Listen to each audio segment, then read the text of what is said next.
ಅಮೃತಸಾರ ಗುರುಗಳ ಕರುಣದಿಂದ ಪನಿತು ಪೇಳುವೆ. ಪರಮ ಭಗವದ್ಭಕ್ತರಿದನಾದರದಿ ಕೇಳುವುದು. 7 ಪದ್ಯಗಳ ಚಿಂತನೆ ಆಗಿತ್ತು.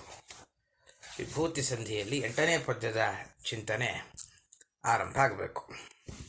ವಾರಿಯೊಳಗಿಪ್ಪತ್ತು 4,3,2,000 ಮೇಲ್ 300 17 ಶ್ರೀ ತುಳಸಿ ದಳದಿ 161 ಪುಷ್ಪದಿ 3 ದೀಪದೊಳು 403 ಸುಮೂರ್ತಿಗಳು ಗಂಧದೊಳಗಿರುತಿಹವು. ಪೂಜೆಯನ್ನು ಮಾಡುವಾಗ ಹೇಗೆ ಪೂಜೆ ಮಾಡಬೇಕು, ಒಳ್ಳೆಯ ಪೂಜೆ ಅಂತಾಗೋದು ಹೇಗೆ ಅನ್ನುವುದನ್ನು ಈ ಪದ್ಯದಲ್ಲಿ ದಾಸರು ನಮಗೆ ತೋರಿಸಿಕೊಡ್ತಾರೆ. ವಾರಿಯೊಳಗೆ, ನೀರಿನ ಒಳಗೆ 24 ರೂಪದಿಂದ ಪರಮಾತ್ಮ ಇದ್ದಾನೆ. ಶ್ರೀ ತುಳಸಿ ದಳ, ಒಳ್ಳೆಯ ಜ್ಞಾನವನ್ನು ಕೊಡುವ ಶ್ರೀ ತುಳಸಿಯಲ್ಲಿ 3,2,000 ಮೇಲ್ 317 ರೂಪವು ಅಂದರೆ 5,317 ರೂಪದಿಂದಿದ್ದಾನೆ. ಅದರಂತೆ ಪುಷ್ಪದಿ ಅಂದರೆ ಹೂಗಳಲ್ಲಿ 161 ರೂಪದಿಂದಿದ್ದಾನೆ. ದೀಪದಲ್ಲಿ ನಾವೇನು ದೀಪ ಹಚ್ತೇವೆ ಅಥವಾ ಮಂಗಳಾರತಿ ಎಲ್ಲ ಧೂಪ ಮಾಡ್ತೇವಲ್ಲ, ಎಲ್ಲದರಲ್ಲೂ ಕೂಡ 3+10 ಅಂದರೆ 13 ರೂಪದಿಂದ ಪರಮಾತ್ಮ ಇದ್ದಾನೆ. ಗಂಧದೊಳಗೆ, ಗಂಧದಲ್ಲಿ 403 ಸುಮೂರ್ತಿಗಳು, ಪರಮಾತ್ಮನ ಮಂಗಲಕರವಾದ ರೂಪಗಳು ಇರುತಿಹವು ಅಂದರೆ ಇರುವವು ಅಂತ ಪೂಜೆ ಮಾಡೋ ವಿಧಾನವನ್ನು ಕಲಿಸಿಕೊಡ್ತಾರೆ ಇಲ್ಲಿ ದಾಸರು. ಒಂದು ಒಳ್ಳೆಯ ಪೂಜೆ ಅಂತ ಆಗಬೇಕು ಅಂದರೆ ಏನೇನು ಮಾಡಬೇಕು ಅಂದರೆ, ಈಗ ನೀರಿನ ಅಭಿಷೇಕ ಮಾಡ್ತಾ ಇರ್ತೇವೆ, ಅಲ್ಲಿ ಐಕ್ಯ ಚಿಂತನೆ ಮಾಡಬೇಕು ಅಂತ ಹೇಳ್ತಾರೆ.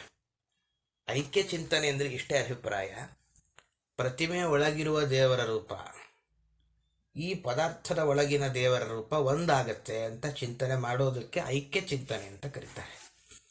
ನೀರಿನಲ್ಲಿ 24 ರೂಪ ಇರುತ್ತೆ. ನೀರಿನಿಂದ ಅಭಿಷೇಕ ಮಾಡುವಾಗ ದೇವರ ಪ್ರತಿಮೆಗೆ ನೀರಿನ ಒಳಗಿನ 24 ವಿಭೂತಿ ರೂಪ, ಪ್ರತಿಮೆಯ ಒಳಗಿನ ರೂಪ ಒಂದಾಗಿದೆ. ಇದೇ ಥರ ಶ್ರೀ ತುಳಸಿಯಲ್ಲಿ 5,317 ರೂಪ, ಹೂವಿನಲ್ಲಿ 161 ರೂಪ. ಇದು ಅಷ್ಟೇ, ಪರಮಾತ್ಮನಿಗೆ ಪುಷ್ಪವೋ ಇದೊಂದು ದಾವೋ ಏರಿಸುವಾಗ ಒಂದು ತುಳಸಿ ದಳ ಏರಿಸಿದ್ರು ಕೂಡ 5,317, ಕ್ರಮವಾಗಿ ಹೂವಿನಲ್ಲಿ 161 ರೂಪ, ಪ್ರತಿಮೆಯ ಒಳಗಿರೋ ಪರಮಾತ್ಮನ ರೂಪದ ಜೊತೆಗೆ ಸೇರಿ ಒಂದಾಗುತ್ತೆ. ಹೀಗೆ ದೀಪದಲ್ಲಿ 13 ರೂಪದಿಂದಿದ್ದಾನೆ. ಗಂಧ ಅರ್ಪಣೆ ಮಾಡುವಾಗಲೇ 403 ರೂಪದಿಂದಿದ್ದಾನೆ ಅಂತ ಹೀಗೆ ಚಿಂತನೆ ಮಾಡಬೇಕು, ಐಕ್ಯ ಚಿಂತನೆ ಮಾಡಬೇಕು. ಇದು ಒಳ್ಳೆಯ ಪೂಜೆ ಅಂತಾಗತ್ತೆ. ಇಲ್ಲೂ ಕೂಡ ಅಷ್ಟೇ, ಹೆಸರಿನ ಮೂಲಕ ಸಂಖ್ಯೆಯನ್ನು ಸೂಚನೆ ಮಾಡೋ ಕ್ರಮ. ಅಲ್ಲೇ ಅದರ ಉಲ್ಲೇಖನೂ ಇದೆ. ವಾರಿ ಅಂತ ಶಬ್ದ. ವಾ ಅಂದರೆ ಯಾರ ಲವ 4, ರೀ ಅಂದರೆ 2, 42, ಆಚೆಯಿಂದ ಇಟ್ಟುಕೊಂಡ್ರೆ 24 ಅನ್ನುವ ಸಂಖ್ಯೆ ಸಿಕ್ತು. ಇನ್ನು ಶ್ರೀ ತುಳಸಿ ಅನ್ನೋ ಶಬ್ದದಿಂದ 5,317 ಅನ್ನುವ ಸಂಖ್ಯೆ ಸಿಗುತ್ತೆ. ಅಲ್ಲಿ ಶ್ರೀ ಅಂದರೆ ಶಾ ಪ್ಲಸ್ ರಾ, ಶಾ ಅಂದರೆ 5, ರೈ ರಾ ಅಂದರೆ 2, 5 + 2 7 ಅನ್ನೋ ಸಂಖ್ಯೆ ಸಿಕ್ತು. ತು ಅಂದರೆ 1, ರಾ ಅಂದರೆ ಯಾರ ಲಾ ಅಂದರೆ 3, ಶಾ ಅಂದರೆ 5, 7,135. ಇದನ್ನು ಮತ್ತೊಂದು ಬದಿಯಿಂದ ಗಮನಿಸಿದ್ರೆ 5,317. ಪುಷ್ಪ, ಪೂ ಅಂದರೆ 1, ಶ್ಪ ಶಕಾರಕ್ಕೆ ಪಕಾರ ಒತ್ತಿದೆ, ಶ ಅಂದರೆ 6, ಪ ಅಂದರೆ 1. ಇದನ್ನು ಹೇಗೆ ಮಾಡಿದ್ರು 161 ಅನ್ನೋ ಸಂಖ್ಯೆ ಸಿಕ್ತು. ಇನ್ನು ದೀಪ, ದಿ ಅಂದರೆ 3, ಪ ಅಂದರೆ 1, ಆದ್ದರಿಂದ 31. ಇದನ್ನೇ ಗಮನಿಸಿದ್ರೆ 13 ಅಂತ ಆಯಿತು. ಇನ್ನು ಗಂಧ. ಗಮ್ ಅಂದರೆ ಗ ಅಂದರೆ 3, ಕಕ್ಕಾಗ ಅನುಸ್ವಾರ, ಅದು 0 ಅಂತ ಲೆಕ್ಕ. ಧ ಅಂದರೆ 4, 304, 303, 304, 403. ಹೀಗೆ ಇಷ್ಟು ಸಂಖ್ಯೆಗಳ ರೂಪ ಹಾಗೂ ಪ್ರತಿಮೆ ಒಳಗಿನ ದೇವರ ರೂಪ ಒಂದಾಗತ್ತೆ ಅಂತ ಚಿಂತನೆ ಮಾಡಬೇಕು. ಇದೇ ಒಳ್ಳೆಯ ಪೂಜೆ ಅಂತ ಆಗ್ತದಂತೆ. ಹಾಗಾಗಿಯೇ ಶ್ರೀ ರೂಪದ ಸಂಖ್ಯೆಯಲ್ಲಿ ಹೆಚ್ಚಿರೋದೊಂದು ಗಮನಿಸಿ, ಶ್ರೀ ತುಳಸಿ ದಳದಲ್ಲಿ 5317 ರೂಪಗಳ ಸಂಖ್ಯೆ ಇರೋದ್ರಿಂದಲೇ ದೇವರ ಪೂಜೆಗೆ ಇದಕ್ಕೆ ಬಹಳ ಮಹತ್ವ ಬಂದಿದೆ ಅನ್ನೋದು ನಾವು ಸ್ಪಷ್ಟವಾಗಿ ಅರ್ಥ ಮಾಡಿಕೊಳ್ಬೇಕಾಗುತ್ತೆ. ಒಟ್ಟು ನೀರಿನಲ್ಲಿರುವ ರೂಪಗಳ ಸಂಖ್ಯೆ 24. ಶ್ರೀ ತುಳಸಿ ದಳದಲ್ಲಿರುವ ರೂಪಗಳ ಸಂಖ್ಯೆ ಎಷ್ಟು ಅಂದರೆ 5317. ಪುಷ್ಪದಲ್ಲಿನ ರೂಪಗಳ ಸಂಖ್ಯೆ 161. ದೀಪದಲ್ಲಿ 13. ಗಂಧದಲ್ಲಿ 403. ನಾವೆಲ್ಲ ಒಂದು ಕಡೆ ಬರೆದಿಟ್ಟುಕೊಂಡು ಆಯಾಯ ಪ್ರಸಂಗ ಬಂದಾಗ ಹಾಗೆ ಚಿಂತನೆ ಮಾಡಿದ್ರೆ ಮಹಾ ಫಲ ಇದೆ ಅನ್ನೋದು ಬಹಳ ಸ್ಪಷ್ಟ ಆಗುತ್ತೆ. ಮುಂದಿನ ಪದ್ಯದಲ್ಲಿ ಬಹಳ ಸ್ವಾರಸ್ಯ, ಒಂದು ಒಳ್ಳೆಯ ಚಿಂತನೆ ಇರೋ ಪದ್ಯ ಇದು. 9ನೇ ಪದ್ಯ. ಅಷ್ಟದಳ ಸದ್ಹೃದಯ ಕಮಲಾಧಿಷ್ಠಿತನು ತಾನಾಗಿ ಸರ್ವೋತ್ಕೃಷ್ಟ ಮಹಿಮನು ದಳಗಳಲ್ಲಿ ಸಂಚರಿಸುತ್ತೊಳಗಿದ್ದು, ದುಷ್ಟರಿಗೆ ದುರ್ಬುದ್ಧಿ ಕರ್ಮ ವಿಶಿಷ್ಟರಿಗೆ ಸುಜ್ಞಾನ ಧರ್ಮ ಸುಪುಷ್ಟಿಗೈಸುತ ಸಂತೈಪ ನಿರ್ದುಷ್ಟ ಸುಖಪೂರ್ಣ. ನಿರ್ದುಷ್ಟ ದೋಷವಿರದ ಸುಖಪೂರ್ಣ, ಸುಖದಿಂದ ಪೂರ್ಣನಾದ ಸರ್ವೋತ್ಕೃಷ್ಟ ಮಹಿಮನು, ಎಲ್ಲರಿಗಿಂತ ಶ್ರೇಷ್ಠವಾದ ಮಹಿಮೆಯುಳ್ಳ ಪರಮಾತ್ಮನು. ಅಷ್ಟದಳ 8 ದಳಗಳುಳ್ಳ ಸದ್ಹೃದಯ ಕಮಲ, ಸಜ್ಜನರ ಹೃದಯ ಕಮಲದಲ್ಲಿ ಅಧಿಷ್ಠಿತನು ತಾನಾಗಿ ಇರುವವನಾಗಿ, ದಳಗಳಲ್ಲಿ 8 ದಳಗಳಲ್ಲಿ ಸಂಚರಿಸುತ್ತಾ ಸಂಚಾರ ಮಾಡುತ್ತಾ, ಒಳಗಿದ್ದು ಹೃದಯ ಕಮಲದೊಳಗೆ ಪ್ರೇರಕನಾಗಿದ್ದರು ಅಂದರೆ ಅವರಿಗೆ ಕೆಲಸ ಮಾಡಲಿಕ್ಕೆ ಪ್ರೇರಣೆ ಉಂಟು ಮಾಡ್ತಾನೆ ಅಂತ. ದುಷ್ಟರಿಗೆ, ಅಯೋಗ್ಯರಿಗೆ ದುರ್ಬುದ್ಧಿ, ಕೆಟ್ಟ ಬುದ್ಧಿಯನ್ನು, ಕರ್ಮ ವಿಶಿಷ್ಟರಿಗೆ ಒಳ್ಳೆಯ ಕರ್ಮಾನುಷ್ಠಾನ ಮಾಡಿ ಶುದ್ಧರಾದವರಿಗೆ ಸುಜ್ಞಾನ, ಒಳ್ಳೆಯ ಜ್ಞಾನವನ್ನು,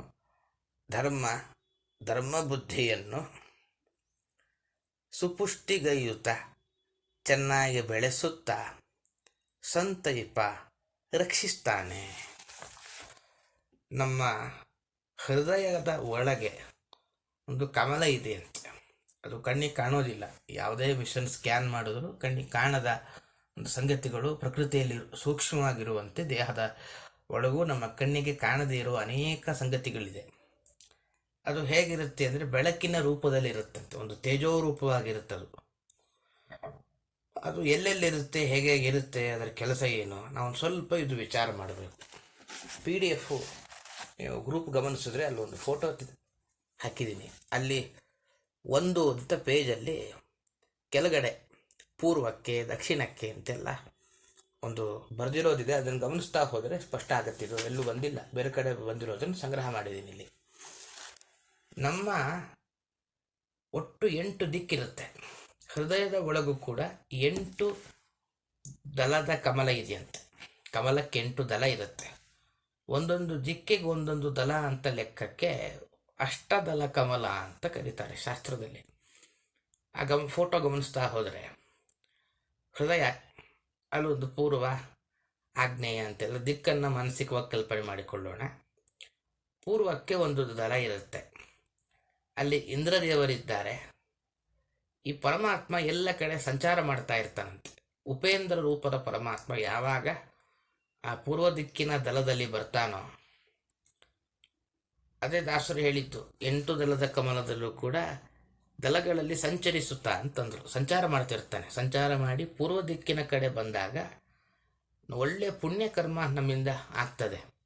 ಅಂದರೆ ಇವೆಲ್ಲ ಪ್ರಸಂಗದಲ್ಲಿ ನಾವು ಆ ಸ್ಮರಣೆ ಮಾಡಿಕೊಳ್ಬೇಕು. ನಾವೇನಾದರೂ ಒಬ್ರಿಗೆ ಪರೋಪಕಾರ ಮಾಡಿದ್ವಿ, ಒಳ್ಳೆಯ ಕೆಲಸ ಮಾಡಿದ್ದೇವೆ ಅಂದರೆ, ಓ, ನಮ್ಮ ಹೃದಯದಲ್ಲಿನ ಪೂರ್ವದ ದಳಕ್ಕೆ, ಇಂದ್ರನಿರುವ ದಳಕ್ಕೆ ಉಪೇಂದ್ರ ಬಂದಿದ್ದಾನೆ ಅಂತ ಚಿಂತನೆ ಬರಬೇಕು ಅಂತ ಆಯಾಯ ಪ್ರಸಂಗದಲ್ಲಿ ನಾವು ಇದನ್ನು ಹಾರಿಸ್ಕೊಳ್ತಾ ಹೋಗಬೇಕು.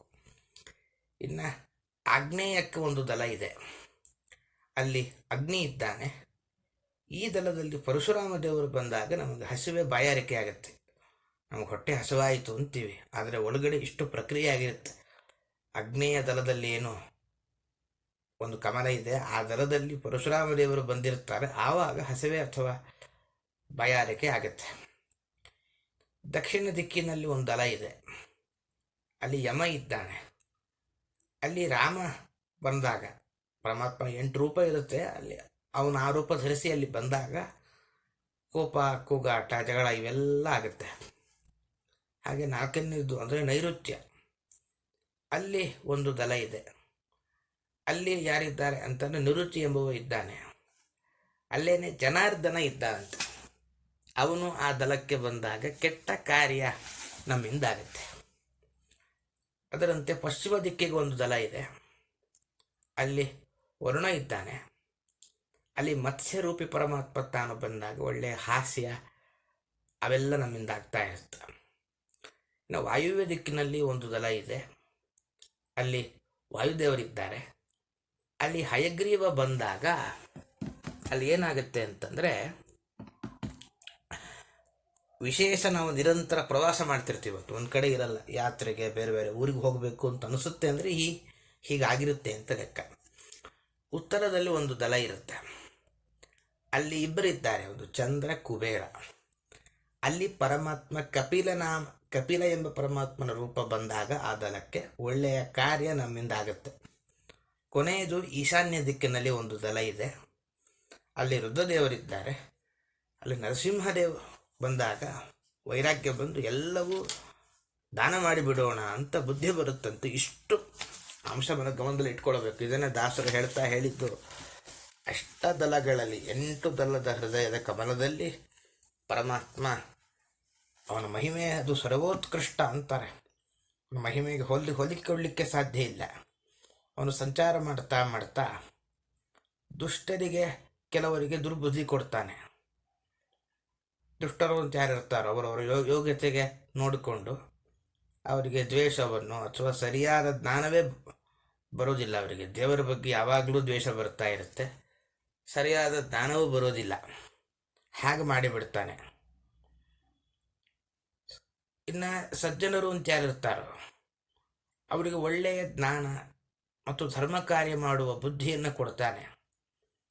ಅಲ್ಲ, ಒಬ್ಬರಿಗೆ ದುರ್ಬುದ್ಧಿ ಕೊಡ್ತಾನೆ, ಇನ್ನೊಬ್ಬರಿಗೆ ಒಳ್ಳೆಯ ಜ್ಞಾನ ಕಾರ್ಯ, ಒಳ್ಳೆಯ ಜ್ಞಾನ, ಅವರ ದೇವರ ಕುರಿತಾದ ಜ್ಞಾನ ಹೆಚ್ಚು ಮಾಡ್ತಾರೆ, ಧರ್ಮ ಕಾರ್ಯ ಮಾಡಿಸ್ತಾನೆ. ಅಂದರೆ ಯಾವುದೋ ಒಂದು ಸ್ವಾರ್ಥ ಇರಬೇಕು, ದ್ವೇಷ ಇರಬೇಕು, ಅದಕ್ಕೋಸ್ಕರ ಹೀಗೆ ಮಾಡ್ತಾನ ಅಂದರೆ ಹಾಗಲ್ಲ. ಅದಕ್ಕೆ ಹೇಳಿದ್ರು ನಿರ್ದುಷ್ಟ ಸುಖಪೂರ್ಣ, ಅವನಲ್ಲಿ ಯಾವುದೇ ತರಹದ ದೋಷ ಇಲ್ಲ, ಎಲ್ಲ ತರಹದ ಸುಖನೂ ಇದೆ. ಆದ್ದರಿಂದ ಅವನಿಗೆ ಯಾವುದೇ ತರಹದ ಉದ್ದೇಶ ಇಲ್ಲ.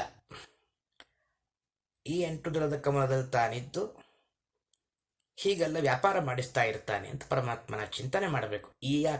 ಆಯಾ ಕೆಲಸ ಮಾಡುವಾಗ ಈ ಕಮಲದಲ್ಲಿ ಈ ದೇವತಾ ಸನ್ನಿಧಾನ ಇದೆ ಅಂತ ಚಿಂತನೆ ಮಾಡಿದರೆ ವಿಶೇಷ ಫಲ ಅನ್ನೋ ದೃಷ್ಟಿಯಿಂದ ಈ ವಿಷಯವನ್ನು ಇಲ್ಲಿ ಮಹಾನುಭಾವರಾದ ದಾಸರು ಉಲ್ಲೇಖ ಮಾಡಿದ್ದಾರೆ. ಇಲ್ಲಿ ಇನ್ನೊಂದು ಚಿಂತನೆ ಮಾಡಬೇಕು, ಕಮಲದ ಒಳಗೆ ಲಕ್ಷ್ಮೀ ಸಹಿತನಾಗಿ ಪರಮಾತ್ಮ ಇರ್ತಾನೆ ಅಂತಲೂ ನಾವು 8 ದಳದ ಕಮಲ, 8 ಲಕ್ಷ್ಮೀ ರೂಪ, ಜೊತೆಗೆ ಪರಮಾತ್ಮ ಇದ್ದು ಲಕ್ಷ್ಮೀ ಸಹಿತನಾಗಿ ಸಂಚಾರ ಮಾಡ್ತಾನೆ ಅಂತಲೂ ನಾವು ಚಿಂತನೆ ಮಾಡಬೇಕು. ಪ್ರಶ್ನೋತ್ತರ: ಪರಮಾತ್ಮ ಎಂತಹ ಕಮಲದಲ್ಲಿದ್ದಾನೆ ಅಂದರೆ 8 ದಳಗಳುಳ್ಳ ಕಮಲದಲ್ಲಿದ್ದಾನೆ. ಹೃದಯ ಕಮಲದಲ್ಲಿದ್ದು ಯಾವ್ಯಾವ ಕೆಲಸ ಮಾಡ್ತಾನೆ ಅಂದರೆ, ದುಷ್ಟರಿಗೆ ಕೆಟ್ಟ ಬುದ್ಧಿ ಕೊಡ್ತಾನೆ, ಸಜ್ಜನರಿಗೆ ಒಳ್ಳೆಯ ಜ್ಞಾನ ಮಾಡಿ ಒಳ್ಳೆಯ ಜ್ಞಾನ ಕೊಟ್ಟು ಧರ್ಮಾಚರಣೆ ಮಾಡೋ ಬುದ್ಧಿ ಕೊಡ್ತಾನೆ. ಇದು ಅವನ ಒಂದು ವೈಶಿಷ್ಟ್ಯ. ಮುಂದಿನ ಪದ್ಯದಲ್ಲಿ ದೇವರ ಇನ್ನೊಂದು ವಿಶೇಷ ಮಹಿಮೆಯನ್ನು ನಿರೂಪಣೆ ಮಾಡ್ತಾರೆ ದಾಸರು. ದೇವರು ಎಷ್ಟೆಲ್ಲ ರೂಪದಿಂದ ನಮ್ಮನ್ನು ರಕ್ಷಣೆ ಮಾಡ್ತಾನೆ.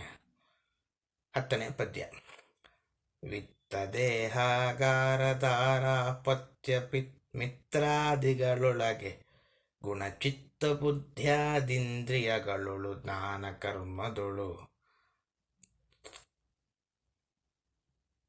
ತತ್ತದಾಹ್ವಯನಾಗಿ ಕರೆಸುತ್ತ ಸತ್ಯ ಸಂಕಲ್ಪಾನುಸಾರದಿ ನಿತ್ಯದಲಿತ ಮಾಡಿ ಮಾಡಿಪನೆಂದು ಸ್ಮರಿಸುತ್ತಿರು.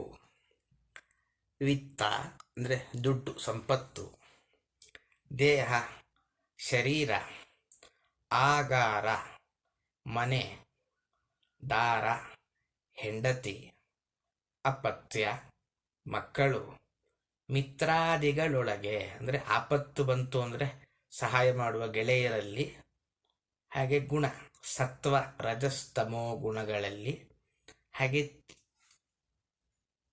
ಚಿತ್ತ ಸ್ಮರಣೆಯನ್ನು ಕೊಡುವ ಮನಸ್ಸು, ಬುದ್ಧಿಯಾದಿ ಬುದ್ಧಿ ಅಂದರೆ ನಿರ್ಣಯ ಉಂಟು ಮಾಡುವ ಇಂದ್ರಿಯಗಳು ಮನಸ್ಸಿನಲ್ಲಿ, ಜ್ಞಾನ ಕರ್ಮದೊಳು ಜ್ಞಾನೇಂದ್ರಿಯದಲ್ಲಿ ಹಾಗೂ ಕರ್ಮೇಂದ್ರಿಯಗಳಲ್ಲಿ,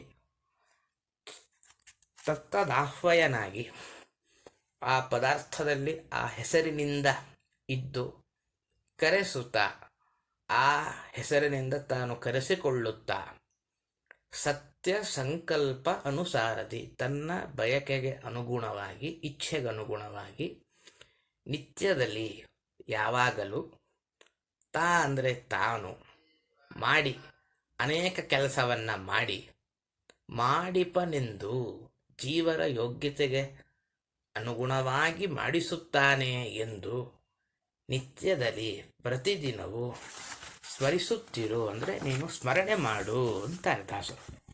ದೇವರ ಅದ್ಭುತ. ನಮಗೆ ಸಂಪತ್ತು ಸಿಗುತ್ತೆ, ಶರೀರ ಸಿಕ್ಕಿದೆ, ಮನೆ, ಹೆಂಡತಿ, ಮಗ, ಮಿತ್ರರು ಎಲ್ಲ ಸಿಗ್ತಾರೆ. ಈ ರೂಪದಲ್ಲಿ ದೇವರೇ ಬರ್ತಾನಂತೆ. ಸಂಪತ್ತಿನ ಒಳಗೂ ದೇವರಿದ್ದಾನೆ. ಆಯಾ ಹೆಸರು, ಸಂಪತ್ತಿನ ಹೆಸರು ದೇವರಿಗೆ ಇರುತ್ತೆ. ಮನೆ ಎಂಬ ಹೆಸರು ದೇವರಿಗಿದೆ. ಮನೆಯ ಆಕಾರ, ಮಡದಿ, ಮಗ, ಗೆಳೆಯರು ಎಲ್ಲ ರೂಪದಿಂದ ಅದರ ಒಳಗಿದ್ದು ಆ ಹೆಸರಿನಿಂದ ಹೇಳಲ್ಪಡ್ತಾ ದೇವರೇ ನಮ್ಮ ಹತ್ರ ಒಂದು ರೂಪದಿಂದ ಬಂದಿರ್ತಾನೆ ಅಂತ ನಾವು ಚಿಂತನೆ ಮಾಡಬೇಕು. ಇನ್ನೊಂದು ಸ್ವಾರಸ್ಯ ಹೇಳ್ತಾರೆ, ನಮ್ಮ ದೇಹದಲ್ಲಿ ಮನಸ್ಸು ಬಹಳ ಮುಖ್ಯ. ಯಾವುದಕ್ಕಾದರೂ ಮನಸ್ಸಿಲ್ಲ ಅಂತ ಹೇಳ್ತಿರ್ತೇವೆ. ಆ ಮನಸ್ಸಿನಲ್ಲಿ ಎರಡು ಪ್ರಭೇದಗಳಿದೆ. ಒಂದು ಚಿತ್ತ, ನಮ್ಮ ಹಳೆಯದರ ನೆನಪು ಬರುತ್ತೇನೋ ಅದು ಬರೋದು ಈ ಚಿತ್ತ ಅನ್ನೋ ಒಂದು ಮನಸ್ಸಿನ ಪ್ರಭೇದದಿಂದ. ನಾವೊಂದು ತೀರ್ಮಾನ ಮಾಡ್ತೇವಲ್ಲ ಹೀಗೆ ಮಾಡಬೇಕು ಅಂತ, ಈ ತೀರ್ಮಾನ ಮಾಡುವ ಶಕ್ತಿ ಬರೋದು ಬುದ್ಧಿ ಎಂಬ ಮನಸ್ಸಿನ ಒಂದು ಪ್ರಭೇದದಿಂದ. ನಮ್ಮ ಇಂದ್ರಿಯದ ಒಳಗೂ ಇದ್ದಾನೆ. 5 ಜ್ಞಾನವನ್ನು ಹುಟ್ಟಿಸುವ ಇಂದ್ರಿಯ, ಕೈಕಾಲು ಮುಂತಾದವುಗಳು ಕೆಲಸ ಮಾಡುವ ಇಂದ್ರಿಯಗಳು, ಎಲ್ಲದರ ಒಳಗೂ ಆ ಹೆಸರಿನಿಂದಿರ್ತಾನೆ. ಮನೆಯ ಒಳಗೆ ಅದೇ ಹೆಸರಿನಿಂದಿದ್ದಾನೆ. ಮನೆ ಎಂಬ ಹೆಸರು, ದೇಹ, ಆಗಾರ ಮುಂತಾದ ಶಬ್ದಗಳಿದೆ. ಅವೆಲ್ಲವೂ ಪರಮಾತ್ಮನೇ ಹೇಳುತ್ತೆ. ಎಲ್ಲರ ರೂಪದಿಂದ ಪರಮಾತ್ಮನೇ ಇರ್ತಾನೆ. ಎಲ್ಲವೂ ದೇವರ ಸೇವೆ. ದೇವರೇ ಈ ರೂಪದಿಂದ ನಮ್ಮನ್ನು ರಕ್ಷಣೆ ಮಾಡ್ತಾನೆ. ಅಷ್ಟೆಲ್ಲ ಅನೇಕ ಕೆಲಸವನ್ನು ತಾನು ಮಾಡಿ ನಮ್ಮಿಂದ ಮಾಡಿಸ್ತಾನೆ. ಆದ್ದರಿಂದ ಹಣ ಸಂಪಾದನೆ ಮಾಡಿ ಹೆಂಡತಿ ಮಕ್ಕಳಲ್ಲಿ ಪ್ರೀತಿ ಮಾಡಿಬಿಟ್ರೆ ಸಂಸಾರ. ಈ ರೂಪದಿಂದ ದೇವರೇ ನಮ್ಮ ಹತ್ರ ಇದ್ದಾನೆ, ದೇವರ ಪ್ರೀತಿಗೋಸ್ಕರ ಅಂತ ಚಿಂತನೆ ಬಂದುಬಿಟ್ರೆ ಮೋಕ್ಷ. ಈ ಎರಡೂ ನಮ್ಮ ಕೈಯಲ್ಲೇ ಇದೆ ಅನ್ನೋದು ಬಹಳ ಸ್ಪಷ್ಟ. ಮತ್ತು ಮಿತ್ರ ಅಂತ ಕರೀತಾರೆ. ನಮ್ಮ ಕಷ್ಟ ಏನು ಬರುತ್ತೆ ಅಂತ ತಿಳಿದು ತಾನೇ ಆ ರೂಪದಿಂದ ಬಂದು ರಕ್ಷಣೆ ಮಾಡ್ತಾನೆ. ಎಂತಹ ದೇವರು! ಒಂದು ಜಡ, ಸಂಪತ್ತು, ಶರೀರ, ಮನೆ, ಈ 3 ಜಡ ಅಂದರೆ ಅದಕ್ಕೆ ಬುದ್ಧಿ ಇಲ್ಲ, ಏನೂ ಇಲ್ಲ. ಉಳಿದದ್ದು ಮಡದಿ, ಮಗ, ಮಿತ್ರರು, ಈ 3 ಬುದ್ಧಿ ಇರುವ ಗುಂಪು. ಒಂದು ಜಡ ಚೇತನರ ರೂಪದಲ್ಲಿ ತಾನೇ ಬಂದು ನಮ್ಮಿಂದ ಸಾಧನೆ ಮಾಡಿಸ್ತಾ ಇರ್ತಾನೆ. ನಾವು ಇದನ್ನು ಸರಿಯಾಗಿ ಬಳಸಲಿಲ್ಲ ಅಂತಾದರೆ, ದೇವರ ಚಿಂತನೆ ಬಾರದೆ ಹೋದರೆ ಅದು ನಮ್ಮನ್ನು ಸಂಸಾರದಲ್ಲಿ ಕಟ್ಟಿ ಹಾಕ್ತದೆ. ದೇವರ ಚಿಂತನೆ ಬಂತೋ ಅದು ನಮ್ಮನ್ನು ಸಂಸಾರದಿಂದ ಪಾರು ಮಾಡುತ್ತೆ ಅಂತಿದ್ದಾರೆ ಒಟ್ಟಾರೆ ಅಭಿಪ್ರಾಯ. ಪ್ರಶ್ನೋತ್ತರ: ದೇವರ ನಿಯಾಮಕ ರೂಪಗಳು ಎಲ್ಲೆಲ್ಲಿದೆ?